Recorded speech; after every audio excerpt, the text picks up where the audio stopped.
बदली। नीतीश कुमार भी उसी समाजवादी सोच के व्यक्ति हैं जिनको ऐसा लगता है कि बिहार में रोजगार से बात नहीं बनेगी, शिक्षा से बात नहीं बनेगी, हम 400 रुपया पेंशन देते रहे, सड़क वड़क कहीं बनवा दिया, बस यही है, हम इतना ज्यादा कर दिए। भाई बिहार तो मतलब है ही सबसे पिछड़ा, इसको जीवन भर पिछड़ा ही रहना है, इसमें इससे ज्यादा कुछ हो नहीं सकता है। और दूसरी परेशानी की वजह यहाँ ये है कि नीतीश कुमार का जो राज है इसको आप दो कालखंड में बांटिए, एक 2005 से 12-13 और दूसरा नीतीश कुमार का राज 12-13 से लेकर अभी तक। 2005 से 12-13 में नीतीश कुमार के राज में बिहार में कुछ सुधार होता हुआ दिखा। उसकी दो वजह थी, एक तो उससे पहले इतना अंधकार था कि नीतीश कुमार ने एक छोटा दिया जलाया तो भी आपको हमको बड़ा विकास होता लगा। दूसरा 2005 से 2012-13 में बिहार में एक राजनीतिक स्थिरता थी, एनडीए की सरकार थी और स्थिरता थी, कोई जोड़ तोड़ की बात नहीं थी, लालू यादव की पार्टी करीब करीब खत्म हो गई थी। 12 के बाद से राजनीतिक और स्थिरता का जो दौर बिहार में शुरू हुआ है उसका एक बहुत बड़ा खामियाजा बिहार के लोगों को भुगतना पड़ा। नरेंद्र मोदी का जो राष्ट्रीय राजनीति पर प्रादुर्भाव हुआ उसका बड़ा दिक्कत बिहार में ये हुआ कि जो यहाँ एक स्थिर सरकार चल रही थी वो डगमगा गई। तो आपको हमको लगता है कि नीतीश कुमार पहले महागठबंधन में थे, फिर भाजपा में आए, फिर महागठबंधन में गए, ऐसी बात नहीं है। 2012 से अभी तक नीतीश कुमार 6 अलग अलग सरकार बना चुके हैं 10 वर्ष में। 2012 में एनडीए की सरकार से वो अलग हुए और अल्पमत की सरकार उन्होंने 14 तक चलाई, वो पहला प्रयोग था। दूसरा 14 में लोकसभा हार गए तो पद से इस्तीफा देकर मांझी जी को बना दिए साल भर के लिए, वो दूसरी सरकार थी। फिर मांझी जी को हटाकर चुनाव से पहले खुद बने, महागठबंधन बनाकर, वो तीसरी सरकार हुई। फिर महागठबंधन छोड़कर भाजपा में भागे, वो चौथी सरकार हुई। फिर महागठबंधन को छोड़कर भाजपा को छोड़कर महागठबंधन में आए, ये 5वां प्रयास है। तो ये जो राजनीतिक अस्थिरता है, नीतीश कुमार वही है, व्यवस्था वही है, लेकिन काम में जमीन आसमान का फर्क है। वो फर्क इसलिए है कि अब उनकी चिंता बिहार की विकास नहीं है, उनकी चिंता है कि मेरी कुर्सी कैसी बची रहे, कभी लालटेन के साथ कभी भाजपा के साथ। इसीलिए यहाँ पर बेरोजगारी, पलायन या विकास के दूसरे जो मानक हैं वो उसकी स्थिति इतनी भयावह है। अभी जो सरकार ने आर्थिक सर्वेक्षण जारी किया ये जातीय जनगणना के से जोड़कर, उसी आंकड़े को देखिए। मतलब कभी कभी जब आपका दिन खराब होता है तो आप अच्छा भी करने जाइएगा सोच के तो उल्टा ही होगा। नीतीश कुमार ये सर्वेक्षण इसलिए जारी कर रहे हैं, उनको लग रहा है कि इसका राजनीतिक फायदा हो, राजनीतिक इसका हो रहा है नुकसान, और इसी को कहते हैं अपने गोबर को उठा के मुंह में लगाना। आर्थिक सर्वेक्षण में बता रहे हैं कि 30% बिहार आज भी झोपड़ियों में रहता है या घर नहीं है। आप तो अपना गोबर अपने मुंह में लगा रहे हैं कि 32 साल सरकार चलाने के बाद आप ये कह रहे हैं कि 32% से ज्यादा लोगों के पास या तो घर नहीं है या वो झोपड़ियों में रह रहे हैं। 80% बिहार के लोग आज भी 100 रुपया दिन का नहीं कमाते, ये सर्वेक्षण बता रहा है। और ये 32 साल के लालू नीतीश के राज का असर है, उनके बाद का ये परिणाम है। और जहां तक सामाजिक भागीदारी की बात है, क्योंकि आप लोग अभी वो सवाल पूछ सकते हैं, उस नजरिए से भी देखिए। लोग कह रहे हैं कि समाज में एक बहुत बड़ा वर्ग है जिसको भागीदारी नहीं मिली, उसको वंचित रखा गया, वंचित समाज जिसको ये लोग बता रहे हैं, उसके नाम पर हल्ला मचा रहे हैं। कोई ये पूछने वाला नहीं है कि मेरे भाई 32 वर्ष से सत्ता पर बैठा कौन है, तुम ही बैठे हो। तो अगर किसी ने हकमारी की है तो लालू जी ने और नीतीश कुमार ने हकमारी की है। बिहार में अगर वंचित समाज के, अति पिछड़ा समाज के, दलितों को, मुसलमानों को जगह नहीं मिली तो जगह किसने नहीं दिया, तो लालू और नीतीश ने नहीं दिया। इन दोनों दलों को यह बताना चाहिए कि इन वंचित समाज के कितने लोगों को उन्होंने विधायक और सांसद का टिकट दिया है, जो विधायक जीत कर आए हैं उनमें से कितने लोगों को इन्होंने मंत्री बनाया है, मंत्रिमंडल में शामिल किया है।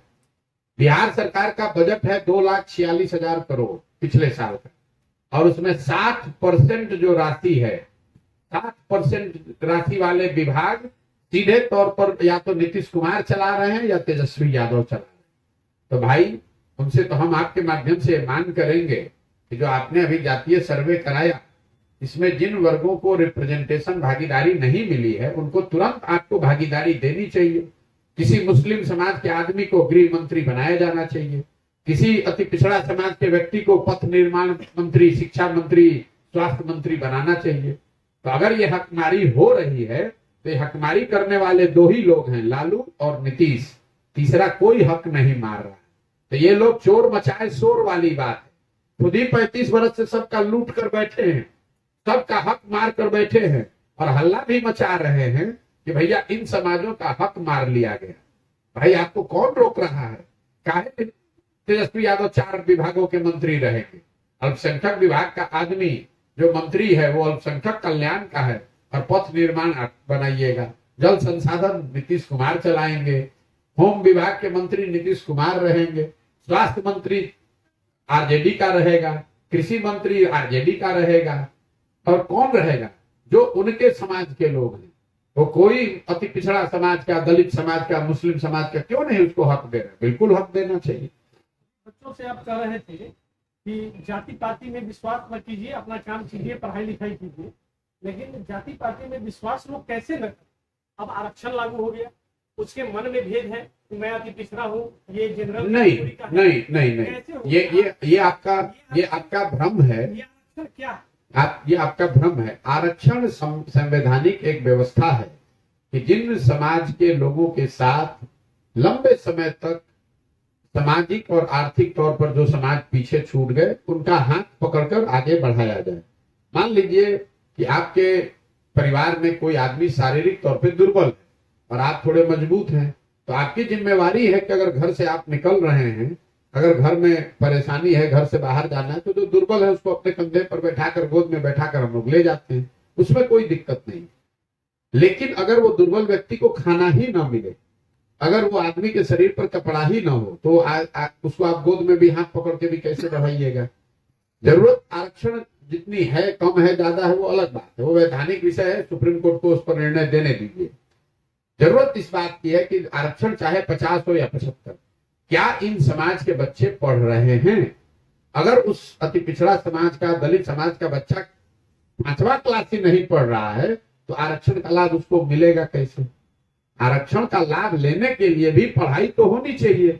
मैंने आपको क्या बताया कि लालू जी ने जिस समाज को आवाज दी, वो दावा करते हैं कि हमने अति पिछड़ों को, पिछड़े समाज के लोगों को आवाज दिया। हम तो मानते हैं कि हाँ भाई आपने आवाज दिया, लेकिन आवाज देने से तो नारा लगेगा। आपने उन बच्चों के पढ़ाई के लिए तो कुछ नहीं किया, आपने उन बच्चों के रोजगार के लिए कुछ नहीं किया, उनको पूंजी नहीं दी। तो आरक्षण और आरक्षण के नाम पर हल्ला कराना, नारा लगवाना एक बात है, और समाज में सही मायनों में सुधार की जो बात है वो अलग है। अगर आप तमिलनाडु का द्रविडियन मॉडल देख लीजिए, जहां पर 50% से ज्यादा आरक्षण है, लेकिन तमिलनाडु में आरक्षण से ज्यादा वहां के बच्चों के पढ़ाई पर 100% लिटरेट लोग हैं। वहां पर जिन लोगों ने आरक्षण की बात की, उन्होंने सबसे पहले स्कूल में बच्चों को लाने और अच्छी शिक्षा की बात की। आरक्षण का लाभ तो तभी मिलेगा जब आप पढ़ाई करेंगे। वे लालू नीतीश, ये देखिए, ये आरक्षण वगैरह किसी को नहीं देना चाहते हैं। इनका ये क्या है, राजनीति का अब अंतिम दौर चल रहा है नीतीश कुमार का। अब एक अंतिम पासा फेंक कर नीतीश कुमार ने देख लिया कि जाते जाते समाज को बांट कर किसी भी तरीके से हमारा एक बार किसी तरह नाव पार लग जाए। मैं आपको जितनी राजनीतिक समझ हमको थोड़ी बहुत है, आपको दावे के साथ कह रहा हूं, लिख कर दे देता हूं। और मैं ये रोज रोज बात नहीं कहता हूं। जीवन में मैंने एक बार बंगाल के लिए ये बात कही थी कि पूरा देश चाहे कुछ भी कह ले, भाजपा को 100 सीट बंगाल में नहीं आएगा, और भाजपा को आया 77। मैं आपको लिख कर दे देता हूं, नीतीश कुमार को लोकसभा के चुनाव में, नीतीश कुमार को, मैं गठबंधन की बात नहीं कर रहा हूं, जदयू को 5 सीट नहीं आएगा। अगर 5 सीट भी आ जाए तो हम पूरे बिहार की जनता के सामने खड़े होकर अपनी गलती के लिए माफी मांगने को तैयार। इस आदमी का राजनीति खत्म हो गया। अब हाथ पांव अंतिम में मार रहे हैं, चाहे वो आरक्षण। अभी 2-3 महीना पहले आप लोगों ने हल्ला मचाया, इंडिया अलायंस हो गया, नीतीश कुमार उसके संयोजक हो जाएंगे, प्रधानमंत्री के चेहरा हो जाएंगे। कहाँ गए? हम उस दिन भी कह रहे थे, आज भी कह रहे हैं। अरे भाई, नीतीश कुमार को पूछ कौन रहा है? तो खुद अपने बैठकर 4 चाटुकारों के बीच कभी संयोजक बन जाते हैं, कभी प्रधानमंत्री के कैंडिडेट बन जाते हैं। जरा आप लॉजिकली सोचिए कि अगर इंडिया अलायंस में कल संयोजक बनना हो, नेता बनना हो, तो सबसे बड़ा दल कांग्रेस है। कांग्रेस छोड़कर इनको क्यों बनाएगी? मान लीजिए कि यह तय हुआ कि भाई कांग्रेस नहीं, कोई दूसरे साथी दल का बनेगा, तो दूसरा सबसे बड़ा दल तृणमूल है, तीसरा सबसे बड़ा दल डीएमके है। तो सबको छोड़कर 42 विधायकों वाले नीतीश कुमार को क्यों बना दिया जाएगा? ना, और विधायकों और एमपी की बात छोड़ दीजिए ना, इनकी कोई छवि है। उस राज्य के नेता हैं जो देश में सबसे पिछड़ा है, तो पूरे देश के लोग ये क्यों मान लेंगे कि देश का सबसे पिछड़ा राज्य का मुख्यमंत्री हमारा नेता बन जाए? जो अपना राज्य नहीं सुधार सका वो देश को कैसे सुधार देगा?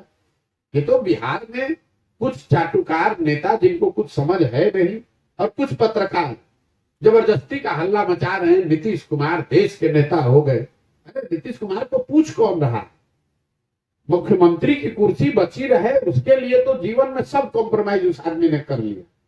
प्रधानमंत्री बनना और उसका कैंडिडेट बनना भी बहुत बड़ी बात है। मानसिक असंतुलन की भी बात कुछ लोग देखिए, मानसिक असंतुलन की बात तो मैं नहीं कहूंगा, लेकिन मैंने पहले भी कहा है, उम्र का असर और सामाजिक और राजनीतिक तौर पर जब आप अकेले पड़ जाते हैं, आपने जीवन में सबको धोखा दिया। जॉर्ज फर्नांडिस से शुरू कीजिए, जॉर्ज फर्नांडिस, दिग्विजय सिंह, और लंबी फहरिस्त है 20 लोगों का। जिस व्यक्ति को भी नीतीश कुमार ने हाथ पकड़ा, जिस व्यक्ति ने भी नीतीश कुमार की मदद की, चाहे वो कोई व्यक्ति हो, वो हर हालत में नीतीश कुमार उसको लंघी मारेंगे ही मारेंगे, क्योंकि खुद इनसिक्योर आदमी है। वो डरते रहते हैं कहीं ये कोई बड़ा ना हो जाए, हमारा गड़बड़ा ना जाए। और आज ये करते करते इस हालत में पहुंच गए हैं कि सामाजिक और राजनीतिक तौर पर नीतीश कुमार के साथ खड़ा होने वाला कोई व्यक्ति बचा नहीं। और जिसके साथ वो गए हैं महागठबंधन में, सबसे ज्यादा नीतीश कुमार उन्हीं के खिलाफ लड़े हैं, उन्हीं के खिलाफ उनका अविश्वास है। पूरी राजनीति लालू जी के जंगल राज का भय दिखाकर नीतीश कुमार ने किया, आज उसी आदमी के साथ हैं। तो उनकी मनोस्थिति आप समझ सकते हैं। जब आदमी घिर जाता है और उम्र भी हो जाती है, तो यही होता है जो हम और आप देख रहे हैं पिछले कई महीनों से। नीतीश जी बोलना कुछ चाहते हैं, बोल कुछ और जाते हैं, बोलना शुरू करते हैं कुछ और, खत्म करते हैं कुछ और से। तो इसी को कुछ लोग अब बता रहे हैं कि मानसिक असंतुलन हो गया है, क्या हो गया। हम ये बात नहीं कह सकते हैं, हमारे पास उसका कोई प्रमाण नहीं है, लेकिन इतना जरूर कह सकते हैं कि उम्र का असर दिख रहा है। और कहीं ना कहीं ये बात दिख रही है कि नीतीश कुमार राजनीतिक और सामाजिक तौर पर अकेले पड़ गए हैं, थोड़े से घबराए हुए से दिख रहे हैं। इसीलिए इस तरह की गलती उनसे हो रही है। जिस तरह के शब्द प्रयोग उन्होंने किए जीतन राम मांझी के लिए, मैं नीतीश कुमार के साथ उनके घर में रहा। नीतीश कुमार व्यक्तिगत तौर भी किसी को तुम तड़ाक नहीं करते। सार्वजनिक तौर पर किसी को तुम तड़ाक करना, अपशब्द का प्रयोग करना, या उससे पहले नीतीश कुमार ने विधानसभा में जिस तरह की बात कही पॉपुलेशन को लेकर, उस पर हम लोग पूरा देश देखा और हम पूरे बिहार के लोग शर्मसार हुए। उससे पहले छपरा में जब करीब 70-80 लोगों की दुखद मृत्यु हो गई जहरीली शराब से, आपने देखा पॉकेट में हाथ डालकर हंस रहे हैं, कह रहे हैं जो पिएगा वो मरेगा। तो ऐसे पिछले 1 साल में हम लोगों ने दसियों ऐसी घटनाएं देखी हैं जो नीतीश कुमार के मेंटल कोहेरेंस पर टिप्पणी करने के लिए लोगों को बाध्य कर रहा है, या सोचने को बाध्य कर रहा है कि भाई ये कोहेरेंट रह गए हैं कि नहीं रह गए कि। लेकिन मुझे ऐसा लगता है कि रोग की बात नहीं है, रोग तो किसी को हो सकता है, और है कि नहीं वो तो डॉक्टर बता सकते हैं। लेकिन ये जरूर दिख रहा है कि जब आप दबाव में होते हैं, अकेले पड़ जाते हैं, तो कहीं ना कहीं आपका मेंटल कोहेरेंस गड़बड़ दिखता है। पर जो योजनाओं की जहाँ जहाँ आवश्यकता है, उसको धरातल पर उसको ध्यान में नहीं रख करके इसी रूम में बैठ करके योजनाएं तैयार की जाती है, जो देखा जाता है। जैसे अभी कुछ देर पहले चर्चा हुई अभी सिंचाई परियोजना के बारे में, नहरों के बारे में। अब नहर तो बना दिया गया, अब वो जमीन के टुकड़ों को 2 हिस्सों में बांट दिया। जैसे हम लोग के यहाँ अभी लखनऊ और मधेपुर का जो बहुत सारा इलाका है, वहां पर क्या हुआ कि एक ओर पानी इकट्ठा हो गया, दूसरी ओर उसका निकासी जो पहले खुले खेत होने के कारण होता था वो बंद हो गया। तो जब योजनाएं थी, अब जैसे सरकारी स्कूलों की बात, वहां पर भी देखा जा रहा है कि जहाँ हॉस्टल की जरूरत नहीं है वहाँ हॉस्टल बनवा दिया गया। देखिए, ये जिसकी आप बात कर रहे हैं, अच्छी सरकार में दुनिया भर में अगर आप देखेंगे, की उपलब्धता मैं आपको बता रहा हूँ, सिर्फ एसी रूम में बनाने की बात नहीं है। नीति बनाने और उसको इम्प्लीमेंट करने में दुनिया भर में लोग बताते हैं कि 4 चीजों का ध्यान रखना चाहिए। एक तो जो बनाने वाले लोग हैं वो समझदार, बुद्धिमान, अनुभव वाले लोग हों जो नीति बना रहे हैं। दूसरा, संसाधन और नीति निर्धारण दोनों का डिसेंट्रलाइजेशन, विकेंद्रीकरण। जो बात आप कर रहे हैं, हर चीज सेक्रेटेरिएट में बैठकर अगर आप बनाइएगा, 4 अफसर बनाएंगे तो उसमें कोई विकेंद्रीकरण तो है नहीं, पंचायती राज के लोग उसमें शामिल नहीं है। यस। तीसरा, जन भागीदारी, कि पंचायती राज के बियॉन्ड भी आपको जनता से जब तक आप राय विचार करके निर्णय नहीं लेंगे तो निश्चित तौर पर आपको गलती होगी। और चौथा, टेक्नोलॉजी का प्रयोग। अगर आप टेक्नोलॉजी का प्रयोग बिजली के लिए कर सकते हैं तो जरा अंदाजा लगाइए, नल जल योजना है जिस पर हम लोग बात करते हैं कि नल जल योजना चल रही है कि नहीं चल रही है। अगर योजना बनाते समय स्मार्ट मीटर हर योजना में बनाया गया होता, लगा दिया गया होता, तो उसका कॉस्ट कुछ नहीं था। योजना के खर्च के सामने उसका कॉस्ट कुछ नहीं था। पटना में बैठकर यह बताया जा सकता था कि कौन सी नल जल योजना कितने बजे मोटर चालू हुआ, कितना पानी निकला, कितना कब मोटर बंद हुआ। तो ये 4 चीजें लोग बताते हैं कि अच्छी सरकार जो होती है उसमें नीति नियंता जो है, नीति निर्धारण करने वाले लोग अनुभवी, पढ़े लिखे, समझदार हो। दूसरा, सत्ता और संसाधन का विकेंद्रीकरण हो। तीसरा, जन भागीदारी। और चौथा, टेक्नोलॉजी का प्रयोग। बिहार में ये चारों चीज गायब है। सत्ता में वो बैठे हैं जो खुद सबसे ज्यादा अनुभवहीन और अनपढ़ लोग हैं, जिसको खुद नहीं जानकारी है कुछ। जैसे आपने देखा होगा कुछ दिन पहले तेजस्वी यादव भाषण में कह रहे हैं कि जीडीपी में तो देश में सबसे आगे जो 2-3 राज्य हैं उसमें बिहार की गणना है। अब ये दिखाता है कि जब आप स्कूल में, विद्यालय पढ़ने नहीं जाएंगे तो आपको यही समझ में आएगी बात। जीडीपी में बिहार का नंबर है 28। हुआ ये होगा कि किसी अफसर ने बताया होगा कि जीडीपी ग्रोथ में हम लोग 2-3 टॉप के स्टेट में हैं। तो भाई साहब को जीडीपी ग्रोथ और जीडीपी में फर्क ही नहीं मालूम है। हमने ये कहा कि भाई यहाँ के सो कॉल्ड बड़े नेता हैं, मुख्यमंत्री बनने का ख्वाब देख रहे हैं, 5-7 दिन क्लास करके टीचर से, विशेषज्ञों से बात कर ले, उसके बाद कैमरे पर आकर बिना कागज देखे हुए खाली ये बता दे कि जीडीपी होता क्या है और इसकी गणना कैसे होती है। अगर ये तेजस्वी यादव बता देंगे तो कल से हम तेजस्वी यादव को नेता मानकर उनका झंडा लेकर घूमेंगे। 10 दिन का अवसर दे रहे हैं, जिसको भी आप बुलाकर पढ़ना है पढ़ लीजिए, समझ लीजिए कि जीडीपी क्या होता है, इसकी गणना कैसे होती है और बिहार में जीडीपी की स्थिति क्या है। ये चीज अगर कैमरे पर महानुभाव बता दें तो हम उनका झंडा कल से लेने को तैयार है। वही आदमी इस राज्य के का नीति नियंता है। क्या होगा इस राज्य की दुर्दशा। तो इसके लिए कोई बहुत ज्ञानी होने की जरूरत नहीं है। जब आप और हम ऐसे लोगों को अपना नेतृत्व देंगे जिसको ये पता ही नहीं है कि जीडीपी होता क्या है। इससे पहले हमने बोलचाल की भाषा में एक चीज बताया था, सेमीकंडक्टर एक चीज होती है। देश में कुछ साल, अभी 2 साल पहले, पिछले वर्ष सेमीकंडक्टर की एक यूनिट जो लग रही थी महाराष्ट्र में, उसको गुजरात में शिफ्ट करने की बात, बड़ा देश में हल्ला हुआ कि भैया महाराष्ट्र में वो लग रही थी, वहां पर सरकार जब गिर गई तो उसको हटाकर गुजरात में किया गया। सेमीकंडक्टर की फैक्ट्री लगाने के लिए करीब करीब $20 बिलियन, मतलब 20 बिलियन, 1 बिलियन होता है 8,000 करोड़ रुपया, 1,60,000 करोड़ रुपए का खर्च है। लगाने के लिए उस समय वेदांता की बात चल रही थी, अनिल अग्रवाल जो बिहार के ही हैं। जब वो यूनिट कभी भी बनेगी तो उसमें कम से कम 15 से 20% लोग बिहार के इंजीनियर उसमें काम करेंगे।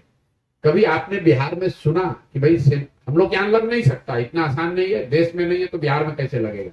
लेकिन कभी बिहार में आपने इसकी चर्चा सुनी कि भाई सेमीकंडक्टर का भी फैक्ट्री महाराष्ट्र में लग रहा है, गुजरात में लगाने की बात हो रही है, तो बिहार में क्यों नहीं? लगाने वाला तो बिहार का आदमी है। तो मैंने उसका जवाब ये दिया कि भाई पूरे कैबिनेट को बैठा लीजिए। नीतीश कुमार जो अपने आप को इंजीनियर कहते हैं भी, उनको भी बैठा लीजिए। उनसे खाली ये पूछ लीजिए कि सेमीकंडक्टर होता क्या है।